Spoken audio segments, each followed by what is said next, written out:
Chico Mendes, a consciência política. Francisco Mendes Alves Filho, Chico Mendes, semi-analfabeto, percebia que nos acertos realizados nos barracões, os seringueiros eram enganados pelos patrões. Em 1962, Chico Mendes conheceu Euclides Távora, homem que lhe incutiu consciência política e o alfabetizou. Chico Mendes manteve o hábito de ouvir rádio e sintonizava a BBC de Londres, a Voz da América e a Central de Moscou. Ouvir noticiários transmitidos em português, comparar os vários acontecimentos do mundo e interpretá-los, esse hábito infundiu nele a consciência da geopolítica e o lugar do Brasil no jogo de tração entre comunismo e capitalismo. Em 1977, foi vereador em Chapuri, sua cidade natal. Como vereador, não deu muito certo. Sua política não era convencional. E quem não faz política, faz passivamente a política do poder estabelecido. Chico Mendes continua sua luta em prol dos seringueiros e funda sindicatos. Em 1980, Chico Mendes filia-se ao PT, ajudando-o na organização do partido no estado. Chico Mendes lidera então os embates, reunião de homens, mulheres e crianças sob a liderança dos sindicatos para impedir o desmatamento da floresta, prática que se tornaria emblemática da luta dos seringueiros. Sua luta passiva, impedidora da derrubada da floresta, rendeu-lhe notabilidade e o título de Guardião da Floresta, e que descaracterizava a essência de sua luta. Porém, Chico Mendes percebeu que os ecologistas, ao defenderem a floresta, eram aliados importantes da luta dos seringueiros na prática, além de permitirem que os seringueiros saíssem do isolamento a que estavam confinados. Os ecologistas, por seu lado, reconheceram a importância da luta dos seringueiros e dos seus empates na preservação da floresta. Como os seringueiros e os latifundiários viam Chico Mendes? Partindo para uma análise sobre o vídeo Chico Mendes, 20 anos de sua morte, podemos entender bem o ponto de vista dos latifundiários que combatiam com violência as posturas tomadas pelos sindicalistas desta região do Acre. Na entrevista, Darli, mandante do assassinato que nega o crime e acaba culpando o próprio Chico Mendes pela sua morte, isto porque, ao ter tomado o rumo de sindicalista, ele teria entrado em confronto não só com o próprio Darli, mas sim com todos os outros latifundiários que visavam o desmatamento das regiões. Por exemplo, a viagem de Chico Mendes aos Estados Unidos para cortar recursos do BID provocou uma explosão no Acre. Políticos se levantaram contra ele. Por exemplo, o deputado João Teza, também advogado dos fazendeiros, em ação contra os seringueiros, que chamou Chico de ativista presunçoso que ameaçava o futuro do Brasil ao se opor ao empréstimo bancário. Obviamente, Chico estava sendo usado pelos americanos que queriam ganhar o controle dos direitos minerais da Amazônia. E muitos seringueiros, persuadidos pelos latifundiários e falsas notícias de jornal, começaram a se opor a Chico, embora ele ainda recebesse apoio de grande parte dos seringueiros. Em Chapuri, a grita não foi menor e, mais uma vez, se ouviram rumores de que ele ia ser morto. Violência e impunidade. O setor de documentação da Comissão Pastoral da Terra fez um levantamento sobre os crimes do campo a partir de 1985 até novembro de 2001. Nesse período, foram registrados 1.411 assassinatos de trabalhadores rurais, advogados, técnicos, líderes sindicais e religiosos ligados à luta pela terra. O estado onde ocorreram mais crimes desse tipo foi o Pará, com 453 mortes, seguida pelo Maranhão, com 105. A prova da impunidade está no fato de que, dos 1.411 assassinatos, apenas 85 foram levados a julgamento. 8 foram condenados. Dos 4 intermediários, 2 foram condenados. E entre os 94 executores julgados, 56 foram condenados.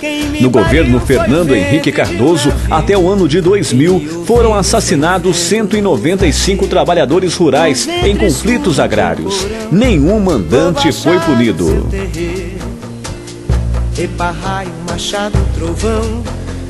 Os seringueiros da atualidade. Mais do que o fim de uma tradição, o declínio da extração de borracha representa a falência do modelo sonhado pelo brasileiro, que encantou o mundo defendendo a possibilidade de se preservar a floresta e dar condições dignas aos que nela vivem. A decadência é marcada pelo aumento do desmatamento. Em um levantamento recente comparando períodos de 2008 a 2009, houve um aumento de 149% na quantidade de matas derrubadas, só inferior ao de Roraima, 209%. Seringueiros são homens e mulheres que moram dentro da mata, em áreas muitas vezes acessíveis somente após vários dias de viagem por rios e trilhas enlamaçadas. Ganham a vida graças às árvores conhecidas como seringueiras. Do caule arranhado por uma faca ou machadinho, escorre o látex, seiva branca e grudenta que pinga em uma tigela ou lata pendurada no tronco. Cada seringueiro atravessa a mata 2 vezes por dia, uma de manhã para fazer os cortes, outra à tarde para recolher o látex. À noite no fogo, o material é defumado e transformado em borracha. Qual a linguagem usada pela mídia nos dias de hoje sobre Chico Mendes? Hoje, depois de 20 anos da morte de Chico Mendes, a população acreana continua necessitada de alternativas que possam viabilizar sua reprodução social perante as dificuldades de explorar os bens naturais de forma sustentável. Pois se perdeu ativos ambientalistas, ativos líderes, que desanimados migraram para outros cantos. Hoje parece que o Chico Mendes não existe, e sim Chicos Mendes, representados por interesses econômicos e políticos, que estão longe do que sonhava o verdadeiro Chico. Falam-se muito nos ideais de Chico Mendes, mas não têm empenhos em trazer de volta o líder intelectual orgânico da luta de classe que liderou o embate. Hoje, há Chicos ambientalistas, que são imagem do real, mas com conteúdos da burguesia e muitas vezes sem capital. Como não tem significados que possam convencer os povos que necessitam da floresta, usam o signo de Chico Mendes. Assim sendo, o silêncio do personagem Chico Mendes, grande protetor da floresta, é rompido para dar resposta tangível ao que na praxis seriam intangíveis. A luta ambiental de Chico Mendes e o discurso ambiental capitalista. Atualmente estamos vivendo um período em que é comum observar slogans, propagandas, campanhas que trazem ao público um apelo à preservação ambiental. Junto a eles, trazem a imagem de Chico Mendes como um ambientalista, usando-a como ilustração, um amparo a esse discurso ecológico. Antes de tudo, é fundamental contextualizar a disseminação desse discurso e as suas funcionalidades, como nos diz Eni Orlandi.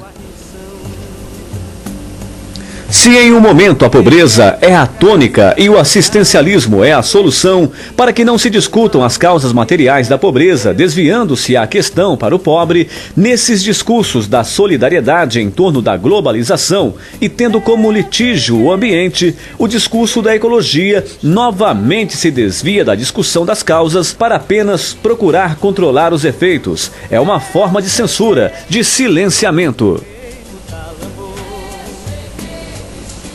Observemos que o discurso ecológico tem como uma de suas funções produzir contradições e equívocos em relação à causa ambientalista. Vejamos os discursos, as campanhas, as políticas de preservação ecológica, em sua maioria apresentam propostas de mediação entre preservação e exploração capitalista, que busca atender às necessidades do mercado. Dessa forma, essa proposta acaba por ser totalmente contraditória, sendo que não há mediação entre exploração e preservação. Afinal, a melhor forma de preservar seria combater as causas que afetam o meio ambiente, ou seja, a exploração capitalista, e não somente amenizar os efeitos. Assim, em meio a esse contexto contraditório, a imagem de Chico Mendes como ambientalista é usada quando conveniente e associada a esse discurso de preservação ecológica. Como já sabemos, Chico Mendes lutava em defesa do seu ambiente, ou seja, da floresta, porém não podemos recortar um fato histórico e associá-lo fora das condições materiais em que ele ocorreu. Inicialmente, abordamos a relação entre o discurso ecológico e a causa ambientalista contemporaneamente. Agora, é necessário abordarmos a relação entre Chico Mendes e a floresta. Como seringueiro, Chico Mendes tinha a floresta como seu único meio de produzir sua vida material, ou seja, sua subsistência, e junto a ele, o povo da floresta, que também era apoiado e defendido devido aos fatos de ambos compartilharem do mesmo meio de produção, ainda que de maneiras diferentes. Chico tinha plena consciência de que tanto ele quanto a população pobre da região dependia da floresta para sua sobrevivência. E como um sujeito politizado, sabia que não bastava amenizar os efeitos da devastação ambiental, mas sim combater as causas. O maior exemplo disso foi que o empate, sendo assim, se nessa relação ele era tido como ambientalista, significa que este termo era designado devido ao fato de que a luta pela sobrevivência era a luta pela preservação de seu meio, que era o ambiente da floresta. Esse era o significado do Chico Mendes ambientalista, e somente analisando a totalidade destas relações poderemos enxergá-lo como forma de resistência e podemos perceber a contradição entre a luta ambiental de Chico Mendes e o discurso ambiental capitalista. Este que, ao fazer o uso da imagem de Chico, automaticamente silencia a resistência e 20 anos após o ágil assassinato de Chico Mendes, lentamente vai assassinando também a sua luta.